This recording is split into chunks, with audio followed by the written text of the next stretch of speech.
C'est contre cet engagement pour l'émancipation et le respect de l'Afrique et des Africains qu'Emmanuel Macron a décidé d'aller en guerre et de réaffirmer que nous, population d'Afrique, nous sommes des sous-hommes, des animaux, incapables de penser, de décider et de parler pour eux-mêmes.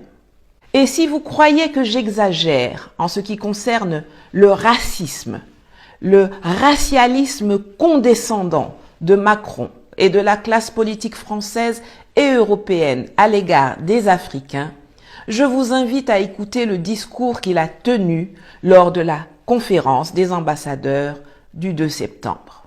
Alors qu'il venait de dire au ramassis d'incompétents rassemblés devant lui, connus sous le vocable de diplomatie française, que leur rôle est de continuer à discuter, même et surtout avec les gens avec qui la France n'est pas d'accord, en faisant allusion à Vladimir Poutine, il instruit quelques instants plus tard de combattre et de faire taire par tous les moyens ceux qui en Afrique sont en désaccord avec la France.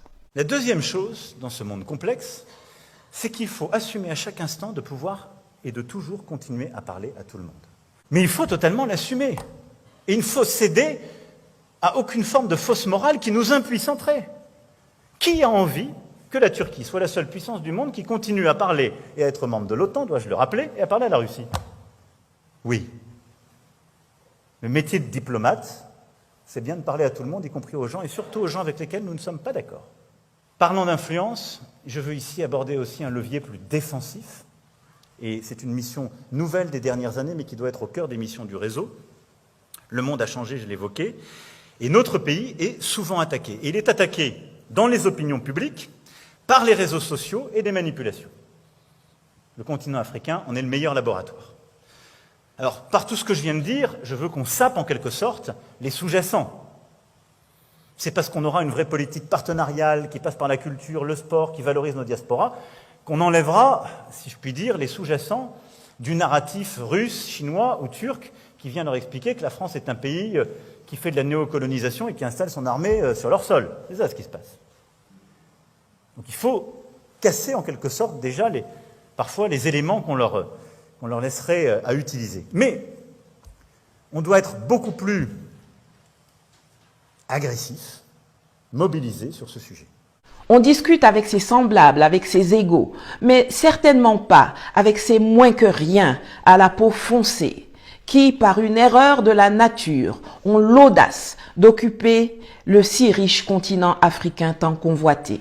Ces gens qui sont si loin, qui nous sont inférieurs et qui, à la différence des Occidentaux et même des Orientaux, sont dénués de complexité, incapables de nuances, de paroles et de choix pertinents.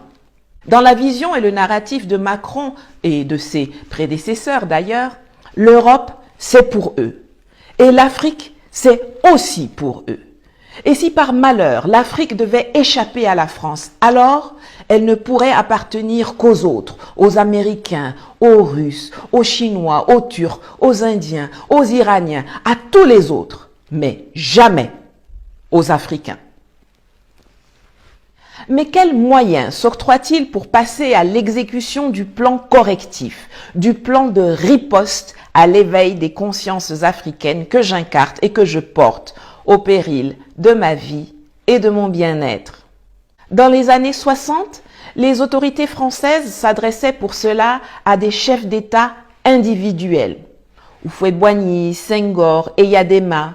Ceux qui étaient d'accord restaient dans leur fauteuil et ceux qui n'étaient pas d'accord étaient éliminés, tués, renversés, grâce aux mercenaires français comme Bob Denard.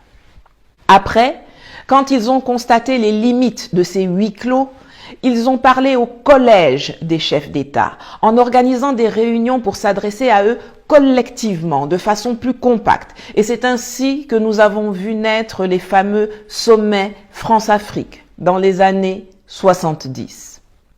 Cependant, se rendant compte que cela n'empêchait pas les pénétrations commerciales d'autres acteurs internationaux, à l'instar de la Chine, du Japon, de l'Allemagne, etc., sur le sol africain, Ils ont décidé de parler à tous ceux qui s'expriment en langue française, réunis au sein de la francophonie. Mais cela n'a pas non plus permis d'atteindre l'objectif escompté.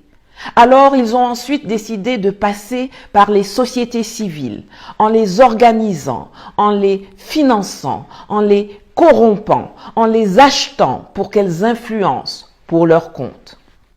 Cela ne suffisant pas à étouffer les revendications d'émancipation, le besoin de partenariats diversifiés en lieu et place du mariage forcé, abusif, exclusif et spoliateur imposé par Paris, ils décident donc dorénavant de s'adresser directement à la jeunesse africaine.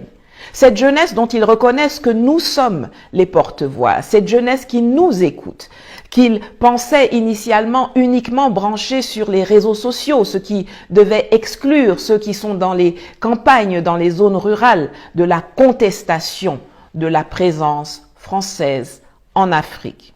Mais patatrac, l'épisode du convoi de Barkhane, arrêté et caillassé dans les villages du fond du Burkina Faso et du Niger, fin 2021, leur a démontré, si besoin était, qu'une nouvelle fois, ils faisaient fausse route. Un convoi de l'armée française en provenance de la Côte d'Ivoire à destination du Niger, bloqué vendredi à Kaya, chef-lieu de la région du centre-nord du Burkina Faso. Des milliers de personnes ont décidé de barrer sa route à l'appel de la coalition des patriotes du Burkina Faso afin de protester contre l'insécurité galopante dans le pays. Malgré les accords signés avec la France, le convoi suscite des interrogations. Nous, ils transportent quoi? Ils amènent quoi? Chaque fois, ils partent vers le Sahel. C'est que nous, on veut là. Aujourd'hui, là, ils ne vont pas passer. Même si c'est pas aujourd'hui, même si on va faire deux mois ici, là. Nous, on est calés, on ne va pas bouger. Mais nous, on ne veut pas leur aide. On ne veut pas négocier, on ne demande pas quelque chose. C'est que nous devons seulement une chose. Ils n'ont qu'à partir chez eux. Le convoi militaire de la force française Barkhane, de nouveau freiné dans sa traversée par un millier de manifestants. Pneus en travers des routes, départ de feu, barrage humain, les militaires français restent bloqués à Terra pendant près de 5 heures. Présentes sur place, les forces de sécurité nigériennes tentent de maintenir les manifestants à distance à coups de gaz lacrymogène. Selon l'armée française, plusieurs camions du convoi auraient été pris pour cible. Des individus auraient même tenté de s'en emparer. En effet, partout sur le continent, les gens sont conscients des méfaits de la France, des atrocités, violences et pillages qu'elle a infligés aux populations africaines depuis la nuit des temps jusqu'à aujourd'hui. Macron décide donc maintenant de mobiliser l'Élysée, la diplomatie, l'armée, les médias, leur demandant de recruter à tour de bras et promettant de leur donner le maximum de moyens pour tenter d'arrêter l'inéluctable rupture chirurgicale en cours de téléchargement de par la volonté des Africains.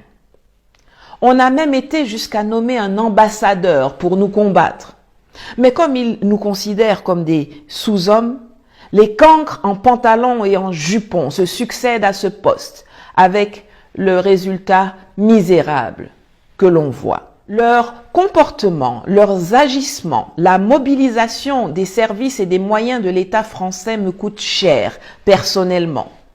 Arrestations et expulsions, les menaces de mort envers moi, envers mes parents, envers mon enfant, envers mes proches, les filatures, les lettres anonymes, les intimidations, les tracasseries et abus administratifs, les mensonges, la diffamation, l'assassinat de caractère en prélude à l'assassinat physique. C'est beaucoup pour un petit bout de femme noire d'1,63 m. À ce sujet, je me permets de faire 2 remarques. Pour commencer, je m'adresse à Barbara Lohr, que voici. Madame, quand Macron ou ses services vous demandent de produire un documentaire anti-Nathalie Yamb pour Arte, si vous étiez professionnel et non une mercenaire des médias, de la même façon que vous avez contacté des individus comme Nicolas Normand et Maxime Audinet sur Twitter, vous auriez aussi pris attache avec moi. C'est cela qu'on enseigne dans les écoles de journalisme. En tout cas, C'est ce que l'on m'a enseigné quand j'étudiais le journalisme en Allemagne. Et j'ose croire que c'est également cela que vous auriez retenu à l'école de journalisme de Strasbourg si vous n'aviez pas été une étudiante médiocre. Cela s'appelle de la déontologie professionnelle. Mais, chers amis, c'est à dessein que des cancres comme Barbara Laure, comme Benjamin Roger, comme François Soudan, Patrick Cohen, Cyril Ben-Simon, etc. sont recrutés et mis à contribution pour ces basses besognes. Car le but de la manœuvre n'est pas de fournir l'information, mais plutôt de manipuler l'opinion. Hélas pour eux, heureusement pour nous, cette méthode ne prospère plus. Nous avons déjà tellement bien réussi notre mission d'éveil des consciences que quasiment plus personne en Afrique ne les prend au sérieux. Et à cet égard, nous devons beaucoup mieux utiliser le réseau France Média Monde, qui est absolument clé, qui doit être une force pour nous. Et je pense que nous avons collectivement à repenser notre grammaire commune.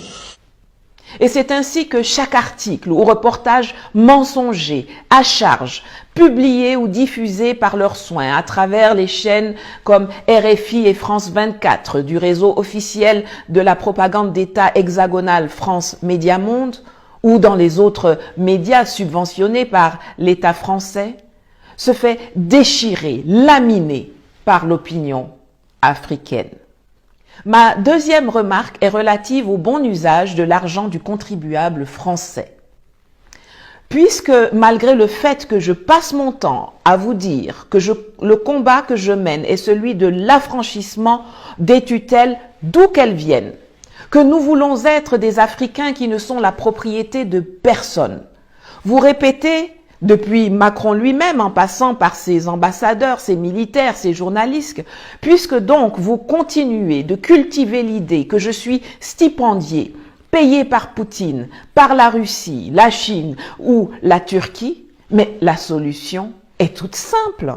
Si ce n'est qu'une affaire de mercenariat financier, d'argent, de corruption, et vous parlez avec tellement d'assurance de ma prétendue rémunération, de mes honoraires, de mon salaire, comme si vous étiez en possession de mes si fantasmés bulletins de paye, il vous suffit d'ajouter 1 rouble, 1 euro, 1 CFA, 1 dollar ou même 1 satoshi sur ce que Poutine me paie, selon vous, pour que je me mette à votre disposition. De la même façon que vous avez payé et intégré dans vos rangs des gens comme Achille Mbembe, Kako Nububko, Tidiane Thiam, Lionel Zinsou, Felvin Sarr, etc. Pour qu'ils se rallient avec véhémence à votre cause ou se taisent. C'est tellement plus simple et cela vous épargnerait toutes ces agitations ridicules et risibles. Ou bien, cela vous coûterait aussi nettement moins cher que les millions d'euros que vous dépensez en budget de recrutement, de fonctionnement et d'entretien des glandeurs extraits des placards recyclés en commentateurs de 8e zone et des trolls en conflit permanent avec les règles d'orthographe de la langue de Molière que vous embauchez et employez actuellement pour nous combattre, évidemment, sans succès. Mais vous savez pertinemment que la lutte que je mène et incarne avec d'autres vaillants frères et sœurs d'Afrique, des Caraïbes et des diasporas n'est mue que par l'irrépressible exigence de redevenir des femmes et des hommes libres et souverains. Ce n'est pas comme si la France n'avait pas essayé de m'approcher, que ce soit des dirigeants du Quai d'Orsay, qui sont venus à ma rencontre 17 jours après mon expulsion de Côte d'Ivoire, ou les missi dominici français, européens et africains qui prennent attache avec moi. Vous n'avez de cesse de faire ce dont vous accusez les autres. Mais c'est peine perdue, car l'on ne peut acheter que ce qui est à vendre, et moi, je ne suis pas à vendre. Ce qui vous met en rage et vous fait agir de façon brouillonne et erratique. Yako. La cause principale de votre débandade en Afrique, c'est votre incapacité à changer de logiciel. L'Afrique du 21e siècle n'est pas celle du 20e, 18e, 19e siècle. Et ce que nous avons réussi à faire avec Assimi Goïta, Mamadou Koulibaly, Kémi Séba, Aminata Traoré et tant d'autres va plus loin que ce qu'aucun de nos devanciers avait fait avant nous. Et rien ne pourra plus jamais refermer les yeux et obscurcir les esprits que nous avons éveillés. Ni vos sinistres ministres, ni vos services voyous, ni vos soldats mercenaires, ni vos ambassadeurs influenceurs, ni vos médias barbouzes, ni vos intellectuels artistes corrompus et corrupteurs ne nous arrêteront ou ne nous feront reculer. Cette guerre, vous l'avez perdue. Mais je ne saurais terminer cette vidéo sans m'adresser à l'opinion, au peuple et au président africain. La façon dont ces gens du dehors nous traitent, c'est en partie à cause de vous, à cause de nous. Qu'est-ce que leurs armées font chez nous en temps de paix et même en temps de guerre? Des armées qui ne sont pas là pour nous sécuriser, mais pour protéger leurs intérêts. Car j'ose espérer qu'à ce jour, tout un chacun sait, grâce aux accords rendus publics par le professeur Mamadou Koulibaly, alors président de l'Assemblée nationale de Côte d'Ivoire, que la gestion des ressources naturelles n'a pas été annexée à la partie commerce du pacte colonial, mais bel et bien à l'annexe de défense. Qu'est-ce qui explique que sur le territoire africain, une monnaie appartienne à une puissance étrangère? La monnaie qui est censée être une institution de souveraineté. Qu'est-ce qui explique qu'aujourd'hui, une puissance étrangère puisse fournir des armes et des financements à un Africain pour aller déloger un autre Africain du fauteuil présidentiel? Qu'est-ce qui explique qu'au niveau de l'Organisation des Nations Unies, aujourd'hui encore, ce soit des puissances étrangères qui portent la voix et la plume des pays africains, comme si on était des enfants immatures et irresponsables? Qu'est-ce qui explique que c'est l'histoire des autres, l'histoire écrite par les autres, qui est enseignée à nos enfants dans nos écoles et dans nos universités? Qu'est-ce qui explique que pour pouvoir me faire entendre et comprendre par un maximum d'Africains, je doive m'exprimer en français ou en anglais dans mes vidéos, plutôt qu'en Bambara, en Kiswahili, en Bassa, en Wolof ou en Lingala? Qu'est-ce qui explique que nos matières premières servent à faire tourner et à industrialiser les économies des autres, pendant que nos économies à nous sont au point mort, au stade du Néandertal industriel? Qu'est-ce qui explique tout cela, si ce n'est pas que nous ne nous sommes pas appropriés nous-mêmes notre continent? Quand les colons sont arrivés chez nous pour arracher nos frères, nos terres et nos choses, ils ont donné des noms à nos pays, à nos rivières, à nos collines, à nos villes, à nos rues. Ils nous ont imposé leur langue, leur religion, leur enseignement. Mais au moment où ils sont repartis, vous, les chefs d'État, vous auriez pu et dû nous permettre de nous réapproprier notre pays et notre histoire. Mais vous vous êtes plutôt comportés exactement comme eux le faisaient. Vous êtes allés vous installer dans les palais des gouverneurs coloniaux. Vous avez appliqué la même politique que le gouverneur blanc menait et vous avez conservé tous les noms qu'ils ont choisis pour nous.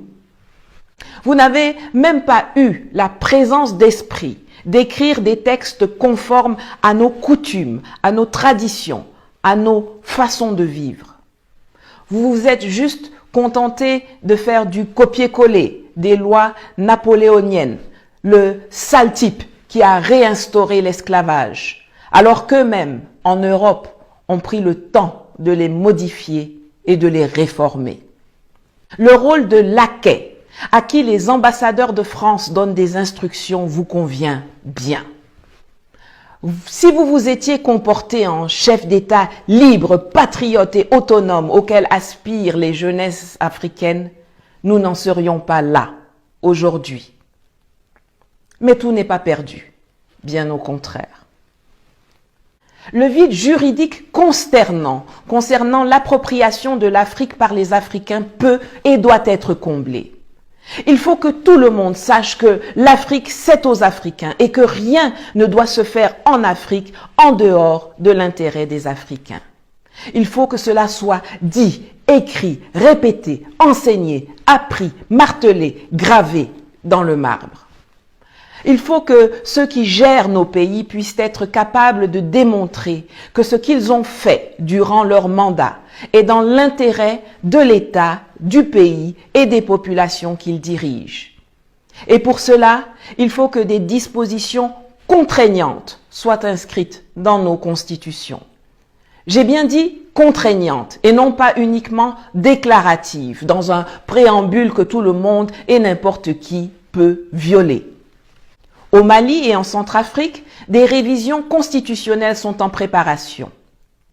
Messieurs Assimi Goïta et Faustin Archange Touadéra, c'est à vous que je m'adresse ici particulièrement maintenant, mais pas uniquement.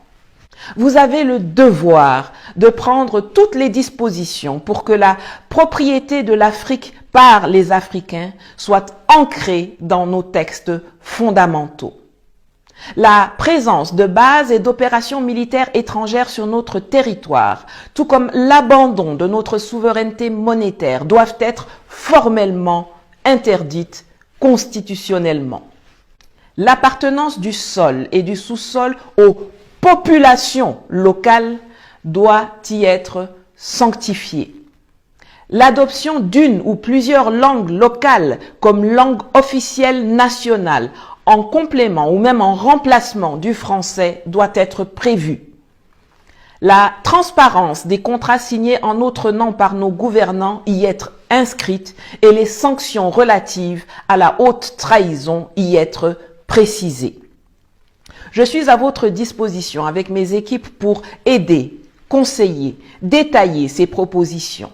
Alors, mettons-nous au travail, tous ensemble, car le moment est opportun et le temps presse. Si vous avez apprécié cette vidéo, alors mettez un like, un commentaire en dessous et partagez le lien à vos amis, à vos collègues, à vos parents, dans vos groupes et réseaux sociaux. Traduisez le contenu de ce que je viens de vous dire dans vos langues locales respectives pour que le message circule. Si vous ne voulez pas rater la prochaine vidéo, abonnez-vous à cette chaîne, à cette page, à ce compte. C'est gratuit et cela me fera plaisir. Et lorsque nous aurons atteint un certain nombre d'abonnés, je diffuserai la version électronique des servitudes du pacte colonial, publiée par Mamadou Koulibaly en 2005 et qu'on ne trouve plus en librairie depuis longtemps. Et si vous voulez me soutenir financièrement, pour me permettre de continuer à produire du contenu éducatif et à prendre les dispositions nécessaires pour rester en vie malgré les attaques de la France et de l'Occident contre ma personne, alors n'oubliez pas de contribuer à mes cagnottes dont les liens sont juste ici. Merci d'être là. Merci pour votre endurance, votre détermination et votre soutien. Et à bientôt. Matondi Mingi.